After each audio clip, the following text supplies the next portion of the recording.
যুদ্ধবিরতি চুক্তি মেনে নিতে হামাসকে শেষবারের মতো সতর্ক করলেন মার্কিন প্রেসিডেন্ট ডোনাল্ড ট্রাম্প।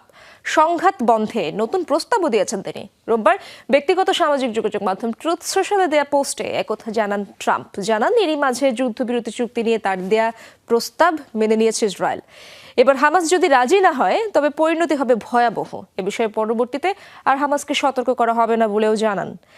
এদিকে এক বিবৃতিতে যুদ্ধবিরতি কার্যকরে যুক্তরাষ্ট্রের প্রস্তাব পাওয়ার বিষয়টি নিশ্চিত করেছে হামাস।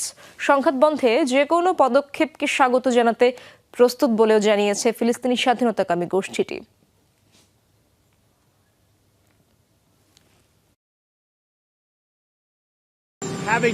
আমরা চেষ্টা করছি জিম্মিদের ফেরাতে, এই পরিস্থিতি শেষ করতে। ২০ জন জিম্মি ও দুর্ভাগ্যজনকভাবে আরও অনেকের মরদেহ রয়েছে যাদের ফেরত চায় পরিবার। কিন্তু ইতিবাচক আলোচনা হয়েছে, ভালো কিছু ঘটতে পারে। আমার মনে হয় খুব শিগগিরই একটি চুক্তি হবে। এটি খুব বড় সংকট এবং আমরা মধ্যপ্রাচ্য, ইসরায়েল ও সবার জন্যই এটা সমাধান করতে চাই। এবার গাজায় যুদ্ধবন্ধের দাবিতে বিশাল বিক্ষোভ হয়েছে বেলজিয়ামে।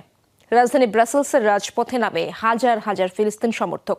ফিলিস্তিনের পতাকা ও ব্যানার হাতে প্রতিবাদ জানান তারা। এ সময় বেশিরভাগ আন্দোলনকারীর পরনে ছিল লাল ও সবুজ রঙের পোশাক। এ সময় গাজায় ইসরায়েলি আগ্রাসনের বিরুদ্ধে স্লোগান দেয় তারা। বেনিয়ামিন নেতানিয়াহুর গাজা সিটি দখলের অভিযানের তীব্র নিন্দা জানান আন্দোলনকারীরা। অবিলম্বে হামাসের সাথে যুদ্ধবিরতি চুক্তির দাবিতেও আওয়াজ তোলে ব্রাসেলসের মানুষ।